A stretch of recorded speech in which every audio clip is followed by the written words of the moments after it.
Eh ben, bonjour, je m'appelle Pierre Abig, je suis géologue, je suis aussi médiateur scientifique. Et là, on est sur un site dont j'ai appris la connaissance il y a quelques années. Ça m'a beaucoup intrigué.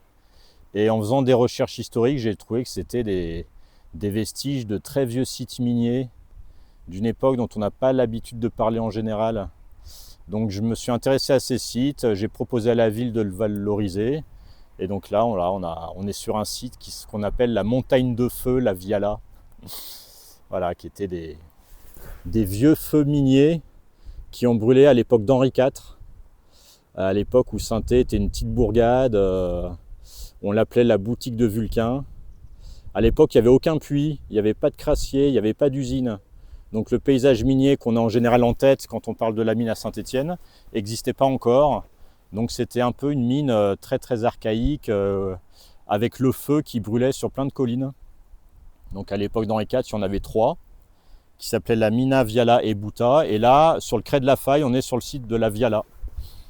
Voilà. Et les vestiges, c'est ces roches cuites qu'on observe là à l'arrière, un peu à l'avant aussi, qui sont les mêmes roches cuites qu'on observe sur les crassiers.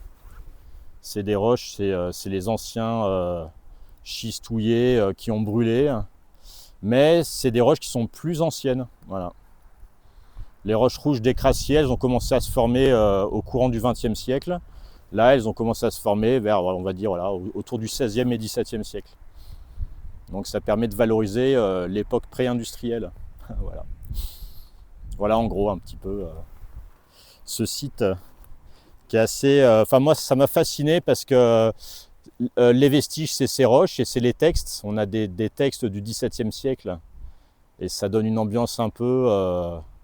c'est pas une ambiance à la Germinal comme on pense quand on parle de la mine industrielle. C'est plutôt une mine à la Tolkien. On parle un peu de Saint-Étienne comme une ville en flammes. Les Stéphanois, on les appelle des lutins de nuit. C'est assez marrant. Donc voilà, je pensais que ça m'a paru intéressant de parler de ça. Alors là, on sait que ça prenait sur des affleurements. Donc on a les cartes. Et on a des ingénieurs du 19e qui ont vu ces roches. On a des naturalistes du 18e qui ont vu ces roches. Donc on sait que ces incendies ils sont éteints avant la Révolution. Donc ils voient ces roches, et en fait c'est les affleurements. Donc ici, là, il y avait un grand affleurement, une couche qui était sur le crêt, qui descendait sur le flanc de la colline jusque vers Couriot. Et alors, en fait, c'est des feux. Alors, ça pouvait prendre de manière naturelle, évidemment, mais on sait qu'au XVIIe, on en parle comme de minières enflammées. Donc, comme on sait que les travaux de l'époque étaient très archaïques, ils ne prenaient pas le temps. Quand il y avait un souci, quand il y avait un éboulement de galerie, quand il y avait une galerie inondée, on ne savait pas comment en fait résoudre ce problème, donc on abandonnait. Donc on avait plein de trous de partout. Marcelin Lard, qui est un auteur du XVIIe siècle, parle de Saint-Étienne comme d'une région de taupes, parce qu'il y a plein de trous de partout et c'est des trous qui vont jamais très profonds. Et donc ça laisse énormément de points de contact entre le charbon et l'oxygène, et ça peut brûler spontanément. Ça peut brûler de manière spontanée. Donc c'est des feux, c'est à la fois le travaux minier qui peut attiser des feux qui ont commencé avant de manière tout à fait naturelle. Ouais. Donc on parle de minières enflammées. Et l'aspect intéressant aussi, parce que moi je suis géologue à la base, on a aussi un peu une illustration des anciennes hypothèses géologiques sur le volcanisme, parce qu'on pensait que c'était des volcans. Voilà. On voyait que c'était du charbon qui brûlait, et on voyait que c'était aussi lié aux travaux de la mine, mais à l'époque on pense que le volcanisme il naît à partir de ça en fait. Donc on parle de minières qui deviennent un Vésuve.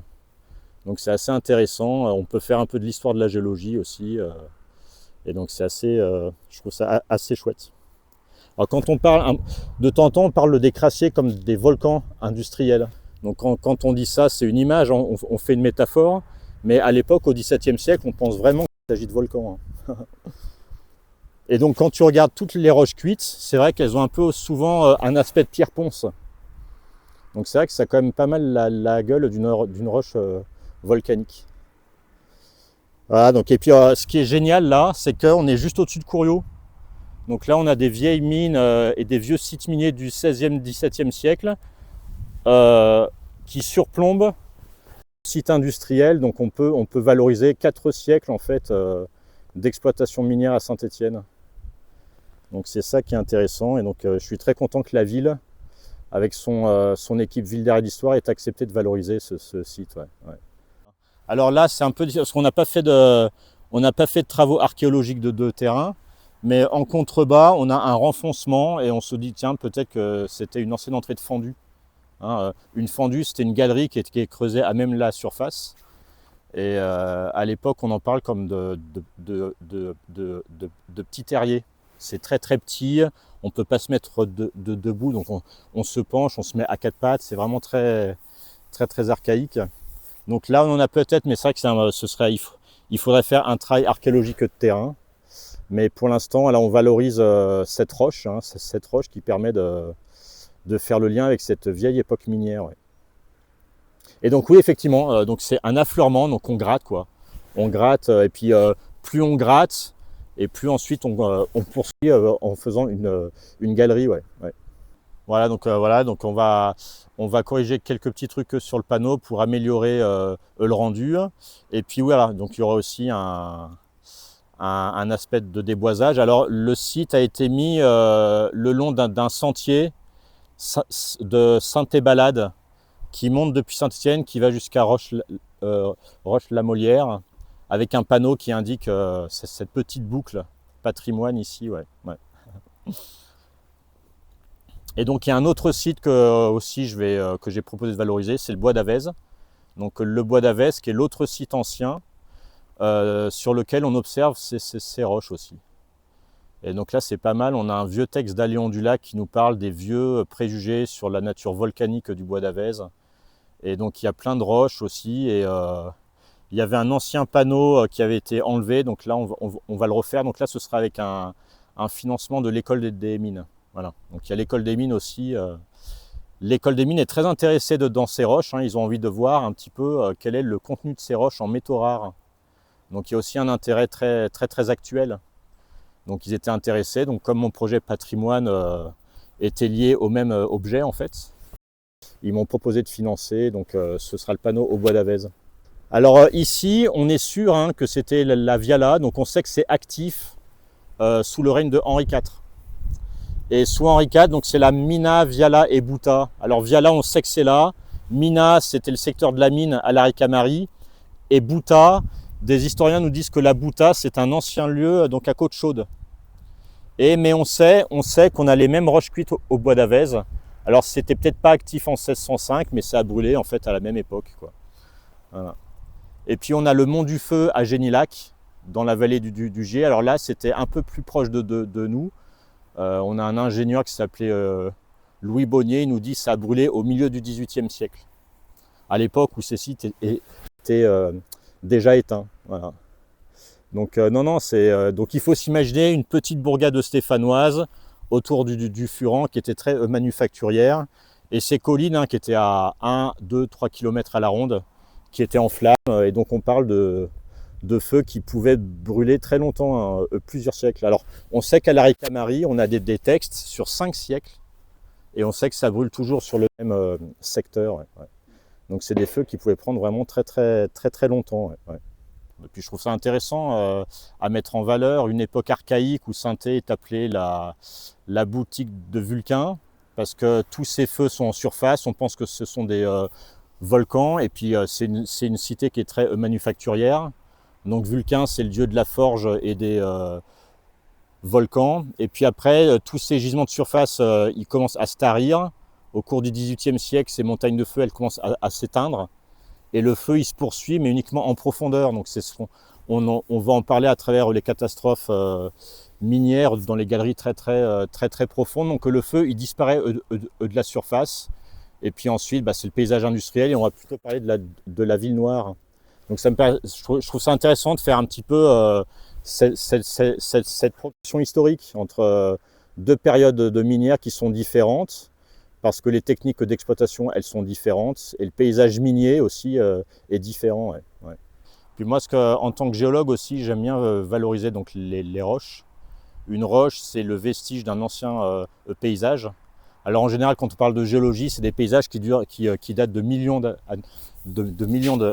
d'années en arrière. Là, on a des roches, donc c'est une géologie en fait qui est d'âge historique, qui est liée à la présence humaine. Et donc c'est une roche qui permet de nous transporter juste quelques siècles en arrière. Et non, enfin moi de toute façon, je suis très intéressé par tout ce qui touche au patrimoine.